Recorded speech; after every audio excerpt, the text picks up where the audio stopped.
this is my spare carburetor that I'm after taking asunder.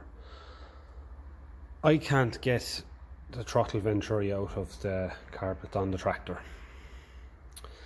and because I'm having a problem with this gasket surface, you know, maybe not being flat, usually they're high at each end and then they're low in the middle, and then the fuel can start running in where it shouldn't. I'm going to try and see about maybe using the bottom of this carburetor, or maybe the whole carburetor, because I'm able to get this out and there, and this one, and I can't on my other one. I do like to be able to flatten these surfaces to make sure that they're getting a good you know, a good seal. As you can see, they do take, this one could do with a bit of flattening definitely anyway. So I'm going to whip off the other carb anyway that's on the tractor and see one more time if I can get the throttle, the venturi out of in there. I couldn't last time. I don't want to go damaging things or sticking in flathead screwdrivers there and bending or breaking or burring there anywhere around there. So I'll take it off, take it asunder, and we'll try and make a decision on which carb I'm going to use and which one I'm going to fit this rebuild kit into.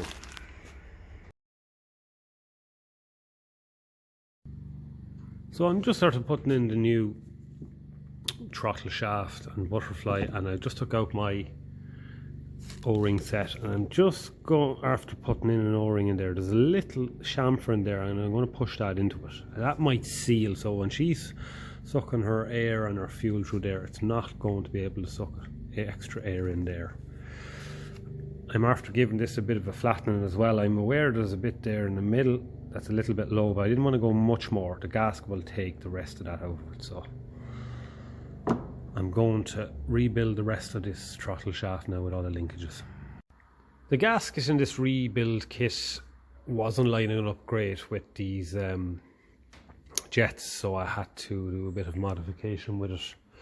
Again, what I ended up using was the likes of these to actually re-punch holes nice and neat in around the jets, and I'm just sort of putting in the bolts here just to kind of stretch it into shape, because I noticed some of these were a little bit off as well. So yeah, let's try and put the top back on this and see how it feels when I'm tightening them up, because I know if the gasket's in the way it can make these bolts a little bit tight going in.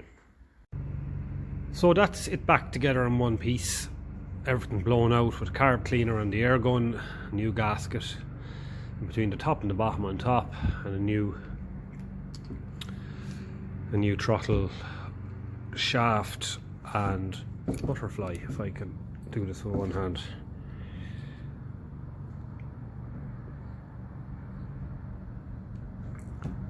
So that's ready for back on, and I'll just put on the throttle rod first.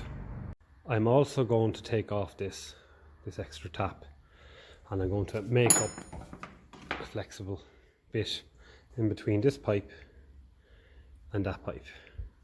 I do have a new copper pipe, but I'm not going to be putting that on until I'm down the road, until I'm happy with the running. But this has to come off, it's too awkward, and there's no need for that extra tap. So this is where I ended up fitting the earth cable. These cables are genuine Ferguson, and the wire is soldered into the actual electrical connector there that's bolted on. That's what I like about them. They're very good job now. They make a good connection. So that's the carb back on. I made up a flexible fuel pipe, so I've got rid of that tap that was in there, and I've made it long enough so I'm able to route it out of the way of this heat shield. And the last metal one's actually going in underneath, so I didn't like that, and I've left this nice connection on the back of it here, because this banjo bolt actually has a little filter in it around it, so that's just another little screen that will help keep sediment out of the carb. So that is that. I was using for the past few days this 1960s Lucas coil. It is from my Triumph motorbike that's dated 1968, and judging by the sticker that's on it, the label that's on it, it definitely is an old one. It's a bit smaller. So what I also did with this was I actually put rubber around the coil so that it would act as a barrier between the hot bracket that's heated from the block, so it would stop the heat going in there. But that was getting very hot around there as well. Now these coils are meant to be, they sit sideways on the bike under the fuel tanks, so I don't know where they're meant to be standing up. I wouldn't think it would make a whole lot of difference, but the oil in them obviously is there to cool them. So I am going to fit the new coil on there tomorrow and see how it runs. But yeah, the carb is after getting the rebuild kit in, as you've seen in the earlier videos, so that'll probably take a bit of tuning on the idle jet and on the main jet, but they're just set to factory spec at the moment. So yeah, onwards and upwards.